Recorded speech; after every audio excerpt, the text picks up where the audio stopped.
Dans cet exercice, on diagnostique une maladie au moyen d'un test. Le test est positif, c'est l'événement T. La personne est malade, c'est l'événement M. Et on sait que P de T sachant M, c'est 0,98 et P de T bar sachant M bar, c'est 0,99. Par une phrase, la signification de ces probabilités, ça c'est P de T sachant M, c'est-à-dire la probabilité que le test soit positif sachant que la personne est malade. Et là, T bar sachant M bar, ça veut dire que la probabilité que le test soit négatif, sachant que la personne n'est pas malade. Voilà. On sait par ailleurs que 5% des individus sont atteints de la maladie, ça veut dire P de M égale à 5%, c'est-à-dire 0,05. Voilà. Et donc, 95% des individus ne sont pas atteints de la maladie. P de M bar, c'est 0,95.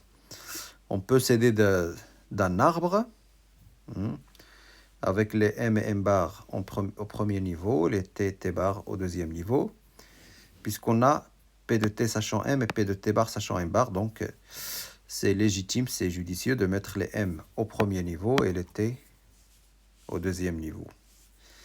P de M c'est 0,05, P de M bar c'est 0,95, T sachant M 0,98, donc là c'est 0,02, T bar sachant M bar 0,99, donc là c'est 0,01.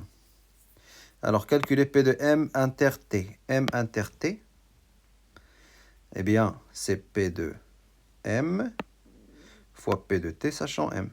Voilà. Donc 0,049. P de M bar sachant T. M bar sachant T. M bar inter T. Eh bien, c'est P de M bar fois P de T sachant M bar. P de M bar fois P de T sachant M bar. Par la formule du cours, 0,95 fois 0,01, 0,0095. P de T, c'est la formule des probabilités totales. J'ai deux chemins qui mènent vers T. Donc c'est P de T inter M plus P de T inter M bar, qu'on avait déjà calculé. 0,049 plus 0,0095, et ça fait 0,0585.